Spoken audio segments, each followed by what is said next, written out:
Welcome back, everybody. We are keeping it moving here, and as usual, Ruckus is always on point with everything. Later on, you will hear more lyrics from the song that's playing in the background. It's a Throwback Thursday, and he is always keeping the music relevant as well. Now, I'm going to be chatting this morning with Alana Alain, and she is a personal development coach, a certified financial education instructor, and so much more. And Alana is here to chat with us about budgeting and COVID. Good morning, Alana. Good morning, Carrie. Good morning, Trinidad and Tobago. I love the bright and bubbly attitude this hour of the morning. Not everybody could do that at this time of morning. Not everybody, but I am here. We are talking about one of my favorite topics, budgeting. So I am fired up for this morning. Always a great way to be. Now, before we jump into the budgeting part of it, tell us a little more about your background as a personal development coach as well as a financial education instructor. Well, my background as a personal development coach and a financial education instructor actually started last year. Wow. I was at home during COVID-19 and I just saw a lot of people reaching out to me for assistance. And I decided, you know what, I can be of better service to the persons that come to me if I actually harness my skills and give back to them in a meaningful way. Having taught for several years and also after spending a lot of years in the banking industry, I would have seen the effects of poorly managing your finances, what it can do to a person, whether it can help them or it can cause a lot of harm to them. And having spent my time as well as an educator, I actually teach at Bishop's High School, Tobago. I deal one-on-one with students, and in my extracurricular activities, being heavily engaged in youth work and community service, we're seeing all of these things come into the fore where people are having problems managing their money.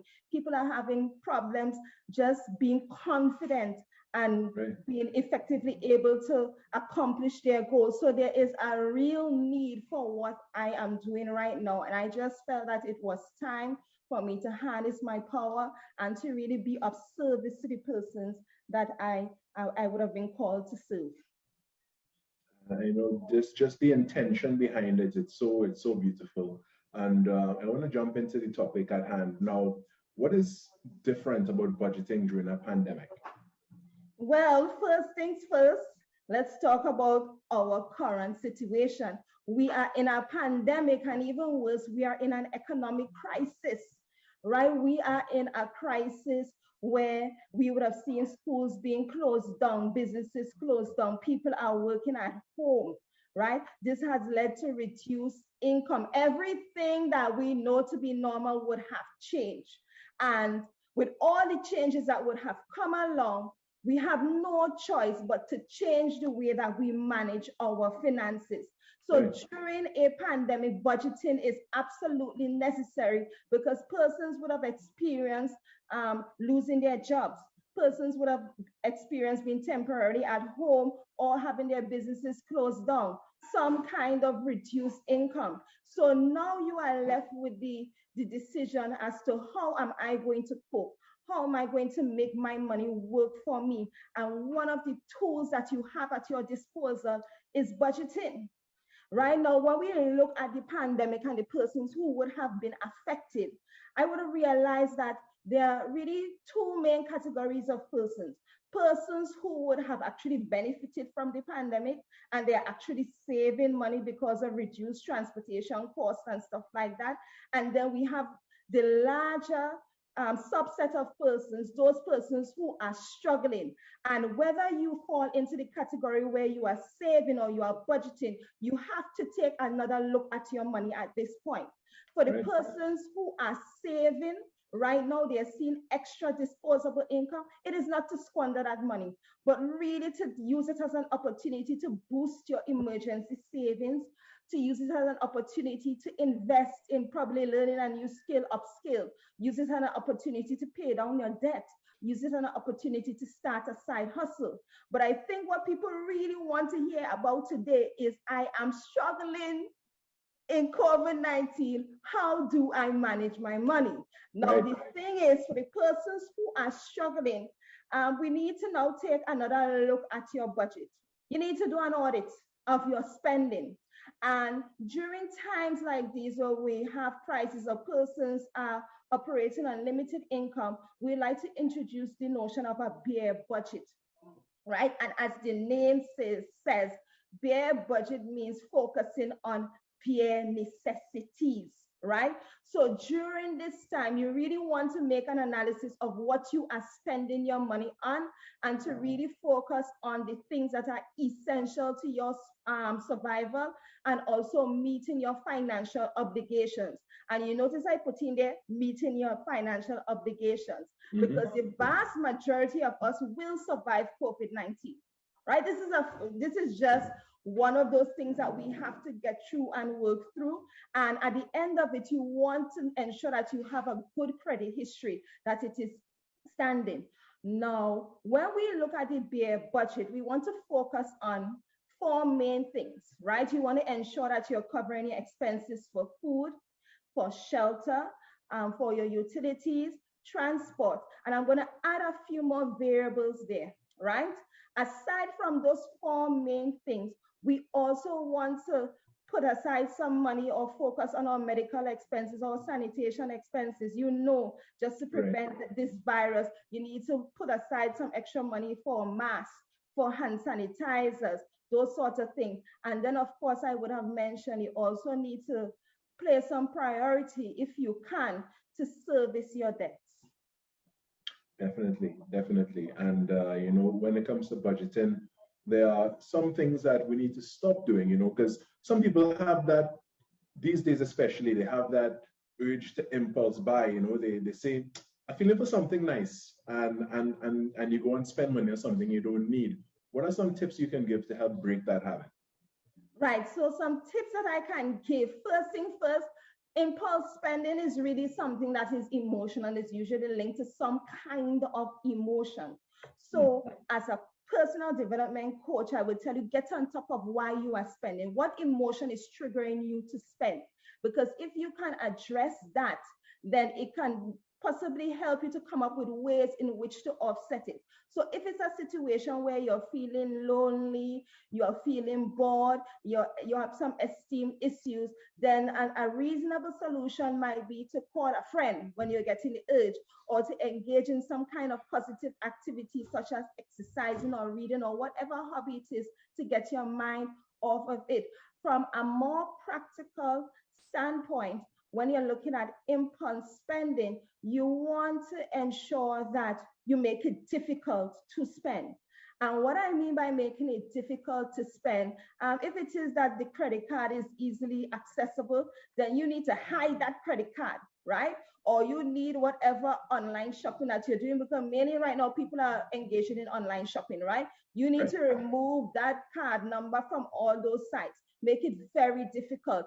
If you have bank accounts that are linked to your debit card that you use to spend, then by all means, have a separate account that is put aside, that is not linked to your card, so it is extremely difficult to spend. There are other things that you can do to curb impulse spending. And another solution is finding something else to do, like I would have previously mentioned. So if it is that the urge is to spend, then what I normally say is, if the urge is to impulse shop, then you need to stop. Stop and think, is this helping me or is this hurting me? Because a lot of persons who engage in impulse buying and retail therapy, they normally regret those buying decisions after. So you really want to question yourself beforehand. Sometimes you can wait 24 hours before you make that purchase to find out if this is something that I really, really, really, really want. Right? So these are just some mechanisms that you can put in place, but definitely make it hard to spend. Identify what emotional triggers are causing you to spend. Question, is this helping me? Is this hurting my budget, right?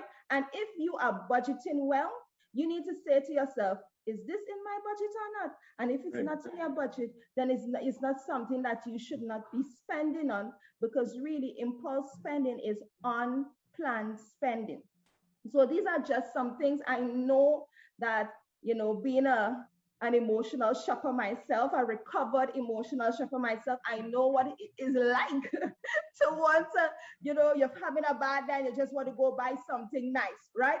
But Right. think about the implication that it will have on your budget. And right now, Right. where things are so scarce and there's so much unpredictability and uncertainty surrounding where our money is coming from, it doesn't make sense to impulse buy if you don't need to, because usually it just causes us to what we call bust your budget, or you might just be accruing on unnecessary debt, credit card Right. debt, Right. just by engaging in those types of activities.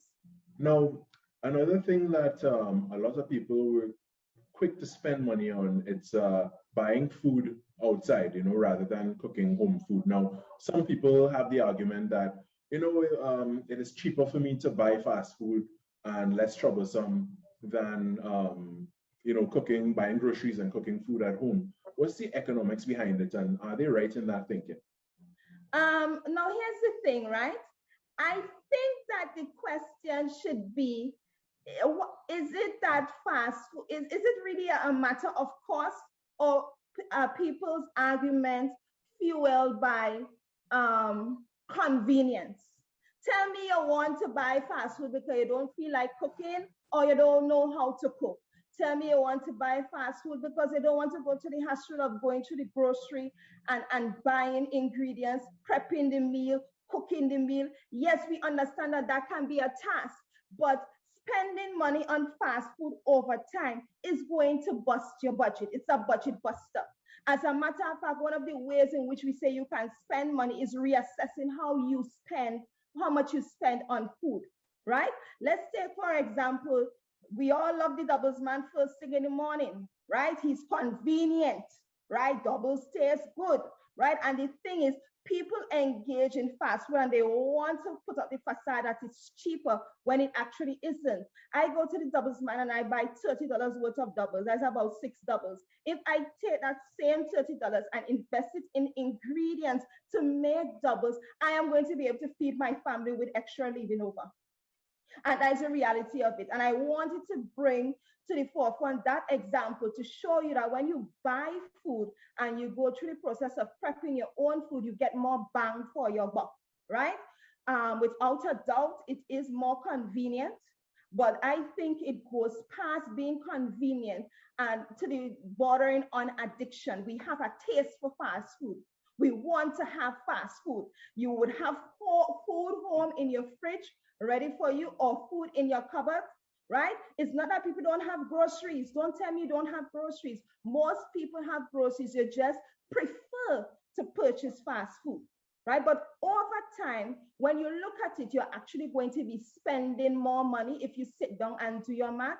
And let's talk about the benefits of preparing the same meals at home. I loved being at home during COVID-19 and scrolling through Facebook and seeing all the wonderful creations people would have been making with very little resources, right? You can have the same meals prepped at home for less money, and you have the opportunity to spend time bonding with family and friends, not to mention you get to control the ingredients in your food. So it is definitely a healthy choice. So in the short term, fast food may seem convenient and cheaper because you want it now. It fills an immediate need. However, in the long run, it's going to hurt your budget, right? It is going to cause you unnecessary health problems. And when you look at that, there is really no cost that you can attach to that. Right. Definitely, definitely. That's all we have time for this morning. I want to thank you so much for joining us and giving us some tips about what we can do to control our spending and to budget during this time of a pandemic, and ensuring that we don't bust the budget, as you rightly said. So I want to thank you so much, and continue doing the great work that you are doing. And before we go, though, I do know that you have a free online financial advice session coming up soon. Can you tell us quickly about it? Oh, all right. So Trinidad and Tobago, I just have one question for you. Are you ready to evolve your finances? Now, during this time, financial literacy is crucial. Learning how to budget is crucial. Learning how to manage your debt is crucial. How do I apportion my savings? They are all crucial things. And from next week, from the 22nd of June, I will be having a free financial literacy series. It comprises of 3 workshops where we'll be teaching you all these skills that are necessary for you to survive these times.